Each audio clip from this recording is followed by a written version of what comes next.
Hi, I'm Jonathan Ayers. This is Psychology of Improvising, and today we're looking at a fugue subject by Bach. This is this great work, this Fantasy and Unfinished Fugue in C minor.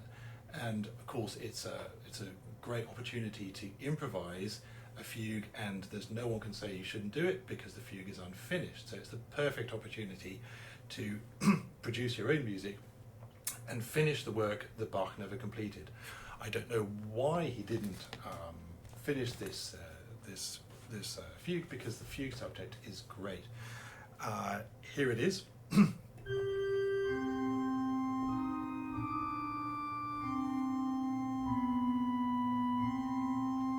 the answer, you'll see, is not at the fifth, but like this.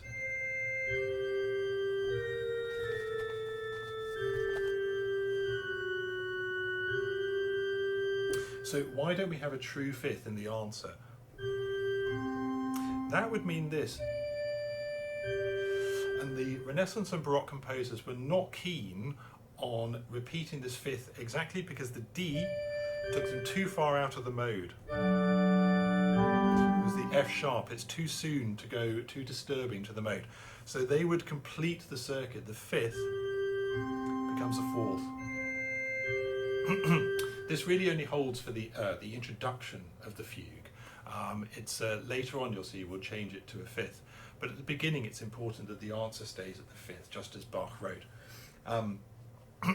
So what I'm going to do at this stage is separate this whole big task of improvising a fugue into three different sections, each with a clearly defined structure and stop and go points.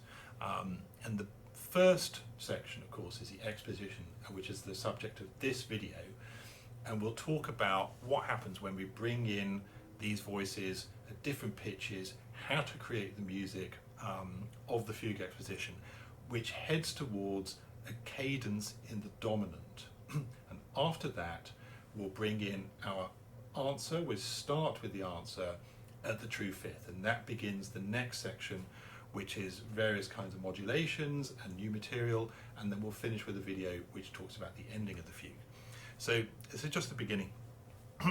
You see, this fugue subject is, although I've used this quite a bit in concerts, it never feels like finished work. It's always a theme that I come back to as a fresh challenge, because the possibilities of creating music out of this theme and themes like this are simply endless. You can make small fugues, big fugues, you can start in different registers.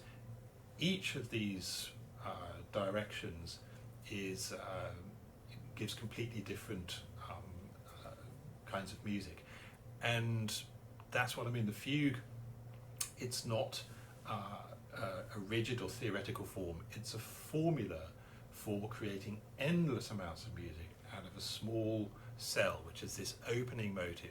Let's take a look at that now.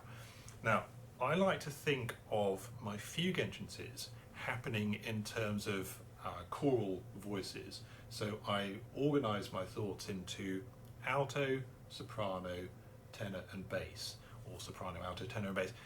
And these are interchangeable, so I can bring in my subjects and answers in any of these voices. So let's start with bringing in the fugue subject in the alto.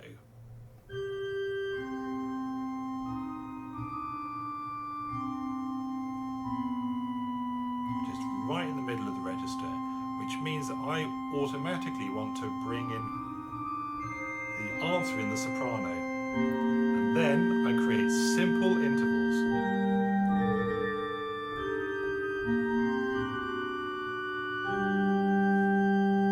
Now, why do I keep things so simple at this stage and really just create consonant intervals between what we call the counter subject, the improvised bit, and the given answer? Because these consonants, have another look. Sixth, third, fifth, third, sixth, third, octave.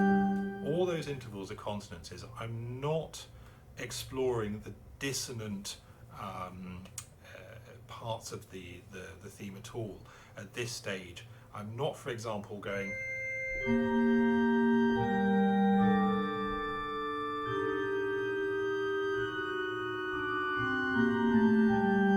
I could do, it wouldn't be disturbing, but why not? I like to explore the basic harmonic implications of the theme and clarify that through the exposition, because I find that if I keep things simple at this stage, then as the fugue goes on, I naturally want to vary and make things more interesting in terms of dissonance and little linking notes and embellishments and things like that.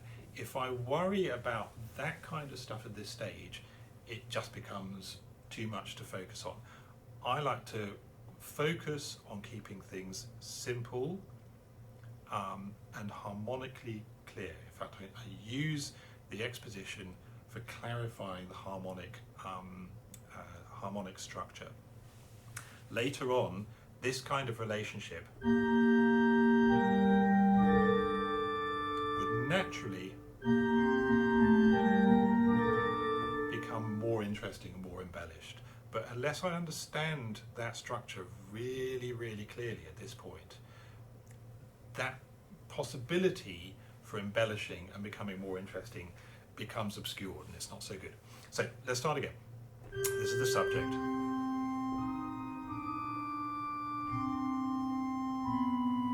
Linking passage so that I can bring in the answer in the soprano. Now another linking passage, a little duet. Now I'm coming down in a sequence, but where am I going to? I'm going to now bring in the subject down here in the bass, which is in the tonic. Now my answer finished in the dominant, and I started this little duet. So wherever I end up, when I get to the tonic, I'm going to bring in the next entrance. Here I am in B flat. Now coming more towards a tonic.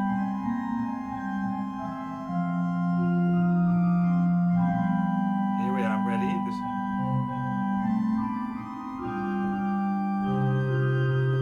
Now, three voices. Simple relationships. The space I have left to do this is to bring in the answer in the tenor, which is tricky because here I am all over that range in three voices. Let's see what happens. All I need to do now is create a linking passage, finishing. That will be my next task, is the last voice entrance in the tenor. Let's see where this trio takes us.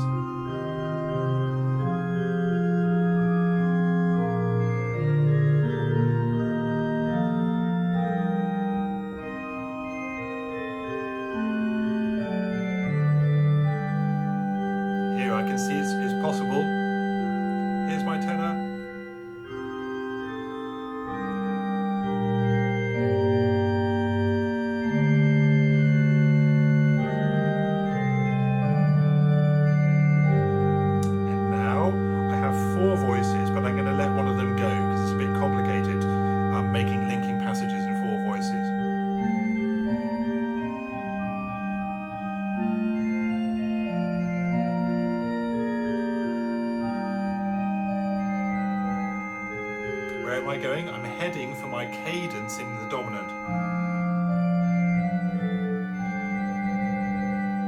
That'll do for now. So I've finished here in the dominant, which would be my end of my exposition section for now. This means at this point I could bring in my next theme, which is the answer at the fifth. and that starts my new section. So that's one version, that's one way of getting through the exposition. And that was when I started here with the entrances beginning in the alto voice. So let's see what happens now if we start in the bass.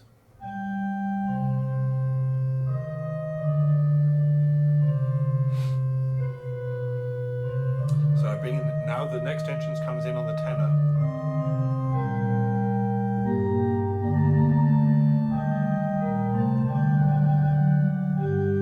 So already this gives a very different feel to the fugue. The two voices down in the bottom have a rather kind of strange and ritualistic feeling, which I want to extend. I'm not ready to bring in my next entrance. I want to extend the linking passage.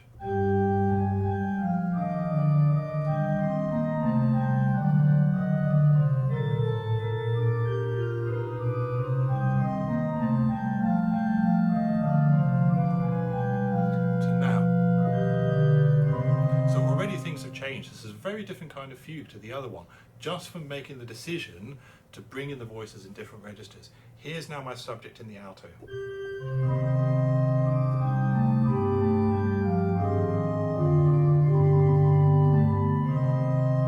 Now I need to make another linking passage.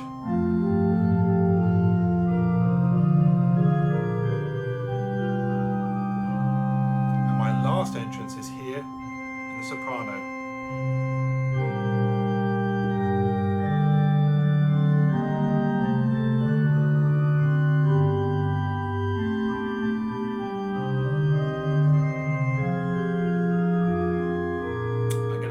Go a bit, but I still need to head things in the end towards a cadence in the dominant.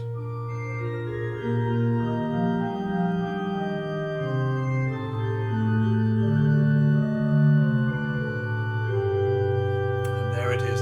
That means that my next entrance, beginning the second section, is my answer in the true fifth.